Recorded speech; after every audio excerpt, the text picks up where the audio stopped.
झांसी की शौर्य गाथा।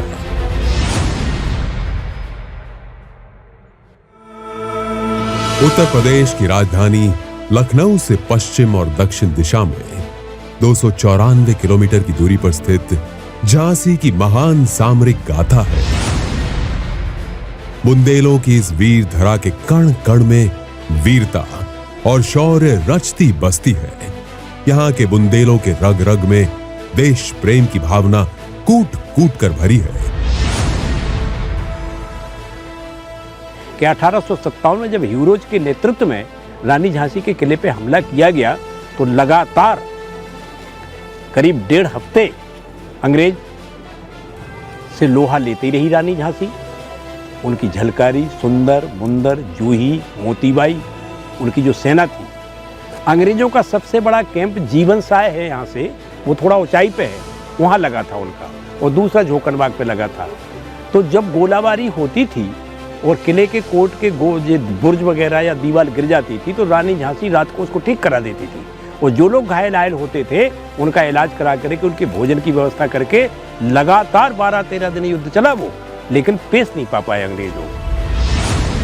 झांसी की महारानी लक्ष्मीबाई ने मां भारती को गौरवान्वित किया है। उनका जीवन वीरता, देशभक्ति और बलिदान की अमर गाथा है।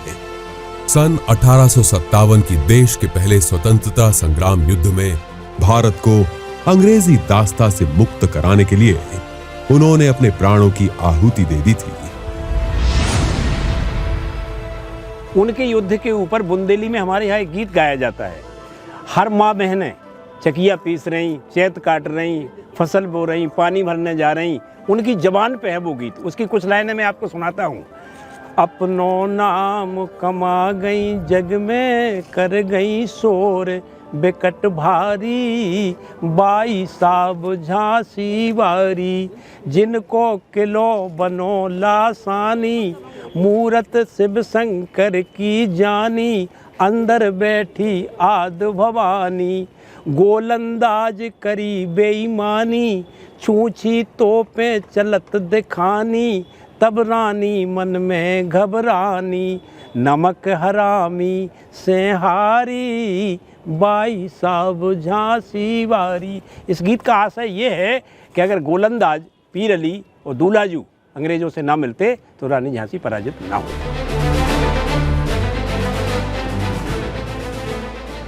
महारानी लक्ष्मीबाई के बलिदान से संपूर्ण भारत में स्वतंत्रता संग्राम की जो चिंगारी उठी, वे आगे चलकर ज्वाला बनी और वर्ष 1947 में देश को आजादी मिली।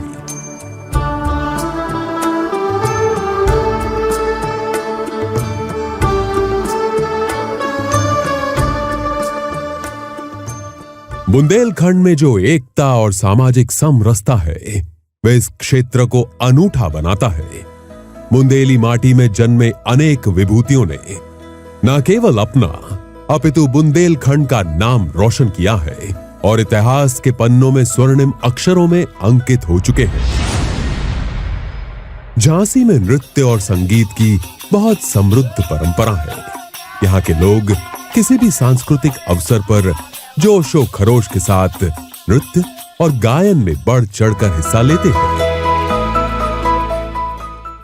तो बुंदेलखंड की संस्कृति बड़ी पुरानी है। यहाँ के तीज त्योहार, यहाँ का रीति रिवाज, यहाँ का भोजन पानी,